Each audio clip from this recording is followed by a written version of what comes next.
Hi everyone, I'm Phoebe and I work for Vegware as their waste management consultant for Scotland.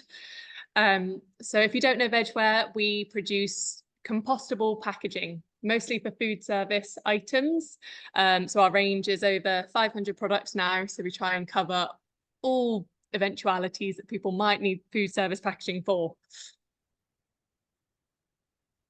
So the premise behind Vegware is that our products are made from plants and use renewable, sustainably sourced materials, whereas your traditional food packaging is normally made from oil, which is a finite resource that we need to move away from. And also traditional packaging is quite often mixed materials, which can be quite problematic when you're trying to recycle them, because you need to separate them first and then process them. So I'm going to talk a little bit about some of the materials that we use, and in particular, I'll be focusing on PLA, which stands for polylactic acid. So that's the one in the top left corner. It is a bioplastic, which is made from corn and sugarcane. It looks very similar to traditional plastic. It acts like traditional plastic. And this is both a good thing and a bad thing. So it's really easy to substitute out for traditional uses, but also it's really difficult to differentiate between it when you're trying to process it at the end of its life. So it's hard to tell if it's plastic or a bioplastic. And then we also use a lot of bagasse in our product. So that's the second one along there in the middle. This is the byproduct of the sugarcane industry in Asia. So where they press sugarcane for really sweet juices, we'll then take that fibrous material that's left over and shape that into a whole range of products. So anything from like burger boxes to clamshell boxes that you'll see quite a lot in takeaway food venues. We also have paper and card in our products, which we just ensure are sustainably sourced. Nature Flex in the bottom left is a very crisp film. So that can be used quite a lot for like sandwich wrappers, baguette wrappers, things like that. And then we have palm leaf, which is a much more durable material. So when palm leaves essentially fall from their trees, we will mold those into, again, various shapes for food service. And then we also ensure that all of the inks that we use on our products are vegetable and water-based. And that means that they are also compostable and won't contaminate the waste stream.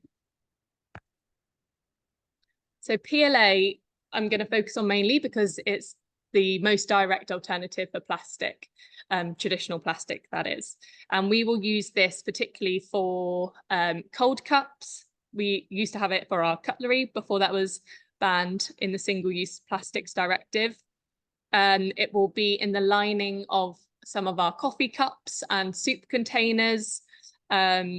Yes, there's a lot of uses for this material.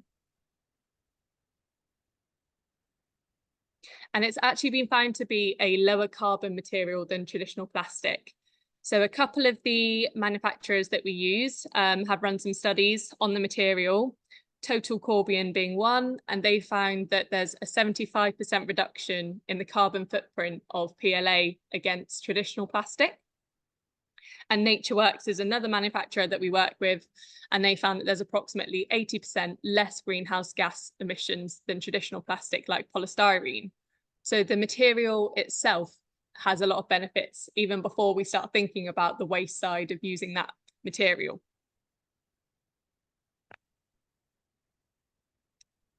So if PLA were to end up in general waste, it is also beneficial versus some more traditional materials.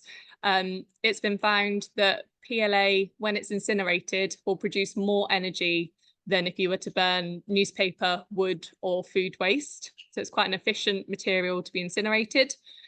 And it also won't produce any volatile gases, which you'll find if you're burning plastic, essentially. But we don't really want it to end up in general waste. So the whole premise behind Vegware is that we're trying to get everything to compost, and in particular to commercial composting. Although we do also have a range of home compostable items, as Bob was saying earlier. So we do cover both grounds there, but primarily we focus on the commercial side.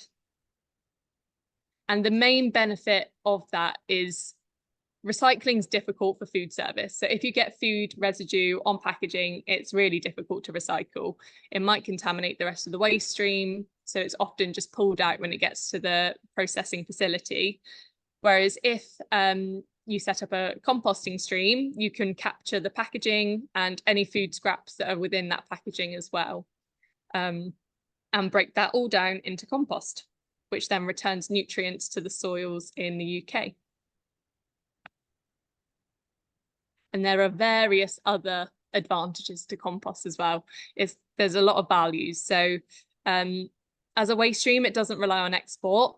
And that's a huge thing that's been in the media of recent, things being shipped to be processed, whereas we can ensure that the waste is kept locally, and that in turn will create jobs.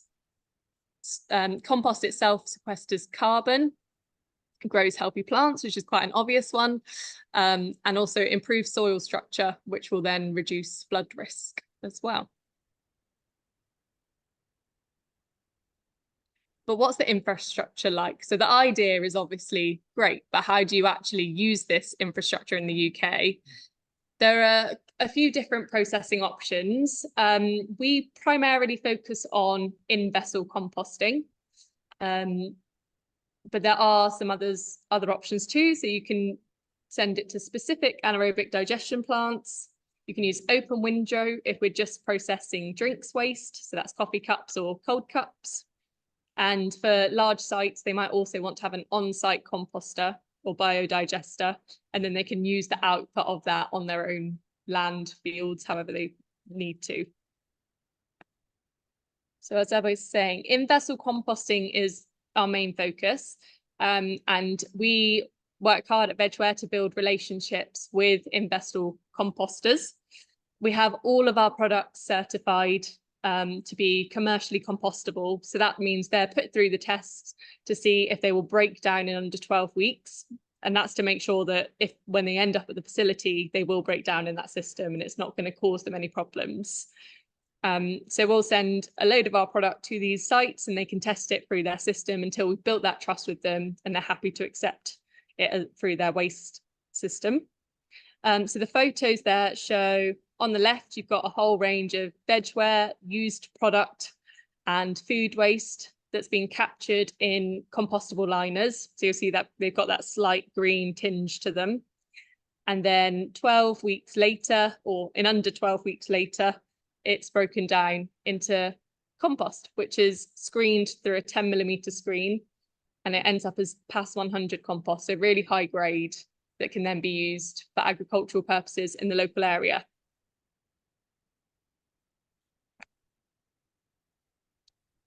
Anaerobic digestion. So Bob was talking about this previously.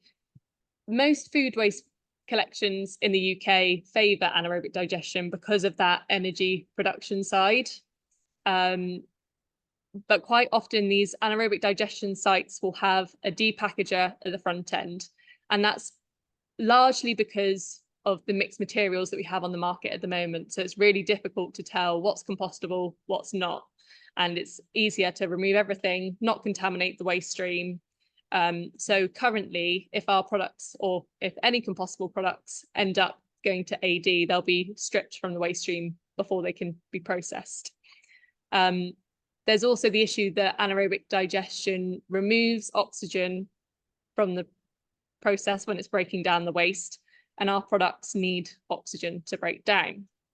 But saying that, we are working on a UKRI project at the moment to see what the feasibility is of compostable packaging being accepted into anaerobic digestion sites in the future. So part of this is looking at pre-treatments for the packaging to then ensure that they do break down in the system. And that's been favourable. So we found that PLA does end up breaking down really well in anaerobic digestion. So the main challenge now is making sure that everything on the market is compostable so that then we can build that trust with the AD sites in the same way that we have the IVC sites. So they'll be confident to accept packaging and have that breakdown in anaerobic digestion sites. So the other side of what we do at Vegware is to help build that collection infrastructure. So it's all well and good having these sites that can process compostable packaging, but how do we get it to them? And we work to set up regular collections for businesses. So that's quite often through third-party collectors that we'll use local waste collectors for. And then in Central Belt Scotland, we've got our own waste collection service as well. For areas that are a bit more hard to reach with a regular collection, there's also a post-back system. And then finally, for really large sites, we might set up a dedicated collection. So for those regular collections, we're currently in 46 of the UK's largest cities. So we've got good coverage already, and we're just spreading that message about the service. And you'll see in Scotland there that, you know, a lot of the large cities are covered: Edinburgh, Glasgow, Dundee, Aberdeen, Perth. So yeah, now it's about getting that message across for businesses to use it. Here you can see the post-back option. So we've got courier boxes, which are a bit smaller, can sit internally. And then once they're full, the courier will come and collect them, take them to an IVC, or a pallet box for larger sites. And then those dedicated collections might be something like a stadium or a music venue that has a skip on site. They fill up, and when it's full, it's taken to the IVC. And that's me. So if you had, think of any questions after today, feel free to email the environmental email address at the bottom there. Or if you want to know a bit more about composting, just get in touch. Thank you very much.